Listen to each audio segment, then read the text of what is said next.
Saudi అరేబియాలో జరిగిన bus ప్రమాదంపై హైదరాబాద్ ఎంపీ అసదుద్దీన్ ఓవైసీ స్పందించారు. మక్కా నుంచి మదీనాకు ప్రయాణిస్తున్న 42 మంది హజ్ యాత్రికులు ఉన్న బస్సుకి అకస్మాత్తుగా అగ్ని ప్రమాదం జరిగినట్టు చెప్పారు. ఈ ఘటనపై స్పష్టమైన వివరాలు తెలుసుకోవడానికి రియాద్ భారత రాయబార కార్యాలయ deputy chief of mission Abu Mathen George తో మాట్లాడినట్టు ఓవైసీ తెలిపారు. ఘటనకు సంబంధించిన సమాచారం సేకరిస్తున్నారని, రాయబారి అధికారులు తనకి హామీ ఇచ్చారని చెప్పారు. హైదరాబాద్ లోని 2 ట్రావెల్ ఏజెన్సీస్ తో కూడా మాట్లాడి ప్రయాణికుల వివరాల్ని రాయబార కార్యాలయానికి అలాగే విదేశాంగ కార్యదర్శికి పంపినట్టు చెప్పారు. ప్రమాదంలో గాయపడిన వారికి సరైన వైద్య చికిత్స అందేలా కేంద్ర ప్రభుత్వం చర్యలు తీసుకోవాలని కోరారు. మరణించిన వారి మృతదేహాన్ని భారత్ తీసుకురావడానికి విదేశాంగ మంత్రి డాక్టర్ జయశంకర్ వెంటనే చర్యలు తీసుకోవాలని అభ్యర్థించారు. ఓవైసీ ఏం మాట్లాడాడో ఒకసారి చూద్దాం.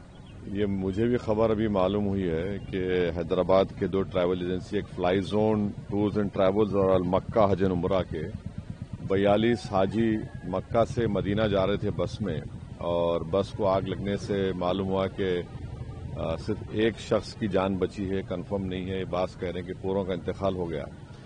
तो मैंने इंडियन एम्बेसी रियाद में जो डीसीएम है अबू मैथिन जॉर्ज साहब से मेरी बात हुई, और उन्होंने मुझसे कहा कि कौंसल जनरल जिद्दा भी और वो खुद इस पर मालूमात हासिल कर रहे हैं, और जो भी ज़रूरी कार्रवाई करना है वो करेंगे।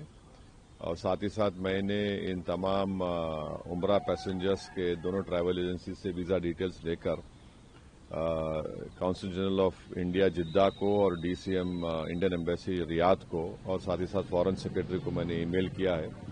मेरी भारत सरकार से और ख़ास तौर से एक्सटर्नल अफेयर्स मिनिस्टर से जयशंकर साहब से ये रिक्वेस्ट है कि वो इमीडिएटली इस पर देखें, और अगर जिन लोगों की डेथ हुई है उनके परिवार ये चाह रहा है कि उनकी डेड बॉडीज जल्द से जल्द इंडिया को लाई जाए, और अगर कोई उसमें जख्मी है तो उनको अच्छी से अच्छी वहाँ पर उनको इलाज हो सके। ये मैं रिक्वेस्ट करता हूँ हमारे एक्सटर्नल अफेयर्स मिनिस्टर से और भारत सरकार से।